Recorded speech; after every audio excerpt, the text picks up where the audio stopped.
Hello my dear students and welcome to IFAS।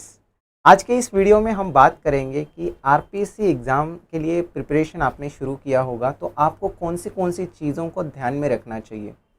बहुत सारे लोग कॉम्पिटिटिव एग्ज़ाम की प्रिपरेशन तो शुरू कर देते हैं, लेकिन कुछ इम्पॉर्टेंट चीज़ें हैं जिनको ध्यान में नहीं रखते और फिर उनका सिलेक्शन नहीं होता उस एग्ज़ाम में।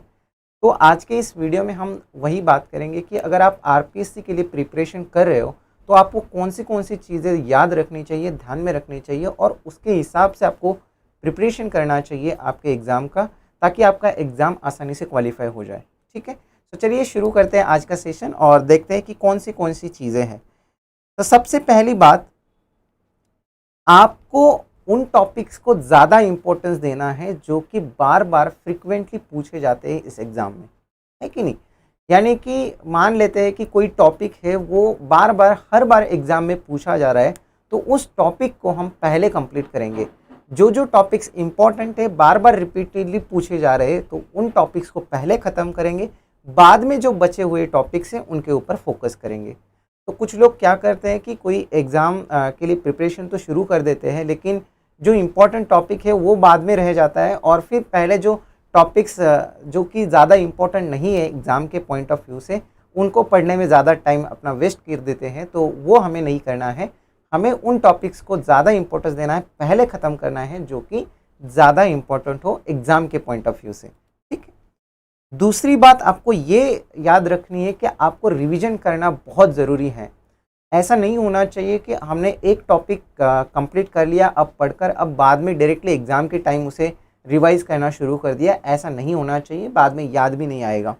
तो हमें क्या करना चाहिए, रिवीजन हमें बार बार करना चाहिए। चाहे हम किसी भी सब्जेक्ट, मान लेते हैं कि कोई टॉपिक है उसको आपने इस हफ्ते में पढ़ लिया, तो आपको बार बार उसको रिवाइज़ करना चाहिए ताकि वो आपके मन में हमेशा रह जाए। ठीक है, ताकि आप उसे भूल ना जाओ। तो रिविज़न करना बहुत ज़रूरी है बार बार। उसके बाद आपको नेक्स्ट टॉपिक है कि आपको क्वेश्चन सॉल्व करना बहुत ज़रूरी है। जिस एग्ज़ाम के लिए आप आरपीएससी के एग्ज़ाम के लिए अगर आप प्रिपरेशन कर रहे हो तो आपको क्वेश्चंस की प्रैक्टिस करना बहुत ज़रूरी है, उस एग्ज़ाम के लेवल के क्वेश्चंस। ठीक है, क्योंकि इससे क्या होगा कि हमारा कॉन्फिडेंस जो है वो अच्छी तरह से बिल्डअप होगा और एग्ज़ाम में जाते समय हम थोड़ा कॉन्फिडेंटली जाएंगे कि हाँ, मेरे से ये क्वेश्चंस आसानी से हो जाएंगे, है कि नहीं। फिर नेक्स्ट हमारा इम्पोर्टेंट टॉपिक जो है वो है कि प्रीवियस ईयर जो क्वेश्चन पेपर से वो आपको सॉल्व ज़रूर करने चाहिए, क्योंकि उससे आपको एक अलग तरीके का कॉन्फिडेंस आ जाएगा कि हाँ, मैं एग्ज़ाम क्वालिफाई कर सकता हूँ। क्योंकि मान लेते हैं कि इस बार हमारा आरपीएससी का ग्रेड 1 ग्रेड 2 का वैकेंसीज निकली है, तो हमारा एग्ज़ाम आएगा। सो एग्ज़ाम में आते समय पहले ही हमारे जो एग्ज़ाम्स हुए हैं 2018 साल में, जो भी एग्ज़ाम्स हुए हैं, तो उनके पेपर्स हमें सॉल्व करने हैं ताकि वो हमारा कॉन्फिडेंस आ जाएगा कि मैं आसानी से एग्ज़ाम क्वालिफाई कर सकता हूँ। तो सबसे पहले ये ज़रूरी बात है कि एग्ज़ाम की प्रैक्टिस, जो भी प्रीवियस ईयर्स के क्वेश्चन है वो आपको सॉल्व करने चाहिए। उसके बाद दोस्तों आपका नेक्स्ट इम्पॉर्टेंट टॉपिक है कि मॉक टेस्ट देना आपको ज़रूरी है, क्योंकि एग्ज़ाम के लिए अगर आप प्रिपरेशन कर रहे हो तो आपको ये पता चलना चाहिए कि आप कहाँ लाई कर रहे हो इस एग्ज़ाम के प्रिपरेशन में। अब बाकी सारे लोग मॉक टेस्ट दे रहे हैं तो आप भी उनके साथ मॉक टेस्ट दे दीजिए और आपको पता चलेगा कि हाँ, मैं कहाँ पर लाई कर रहा हूँ कि बाकी लोगों के कंपैरिजन में। क्योंकि यहाँ पर कंपैरिजन होना बहुत ज़रूरी है ताकि आपको पता चलेगा कि हाँ, मैं कहाँ पर बाकी लोगों से मेरी प्रिपरेशन कैसी है, वीक है या स्ट्रॉन्ग है। तो आपको मॉक टेस्ट लेना बहुत ज़रूरी है और ये मॉक टेस्ट देना बहुत ज़रूरी है।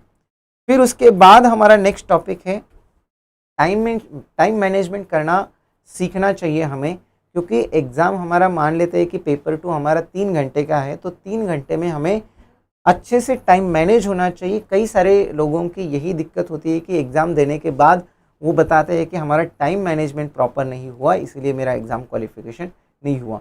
तो ये दिक्कत बाद में ना आने से पहले ही हमें प्रिपेयर रहना चाहिए। हमें टाइम मैनेजमेंट प्रॉपर सीखना चाहिए। जब भी हम मॉक टेस्ट दे रहे हैं तब हमें ये सीखना चाहिए कि मुझे कौन से सेक्शन के लिए कितना टाइम देना है, कौन से एग्जाम्पल्स के लिए मेरा टाइम वेस्ट हो रहा है, कौन से एग्जाम के लिए कम टाइम में मैं एग्जाम्स के क्वेश्चन सॉल्व कर पा रहा हूँ। तो आपको टाइम मैनेजमेंट प्रॉपर सीख लेना है एग्ज़ाम के पहले। फिर उसके बाद सबसे ज़रूरी है कि कंसिस्टेंट होकर हमें स्टडी करना है। ऐसा नहीं होना चाहिए कि आज स्टडी कर लिया फिर बाद में 2-4 दिन का गैप लिया और फिर से स्टडी करना शुरू कर दिया। ऐसा नहीं होना चाहिए। आपने जो भी टाइम टेबल बनाया है आपको कंसिस्टेंटली उसको फॉलो करना है, तब जाके आप ये आगे चीज़ें आप फॉलो करते हो तो मुझे नहीं लगता कि आपका एग्ज़ाम क्वालिफाई नहीं होगा, तो आपका एग्ज़ाम आराम से क्वालिफाई हो जाएगा।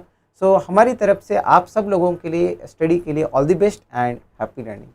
तो आज के वीडियो के लिए इतना ही था दोस्तों, थैंक यू।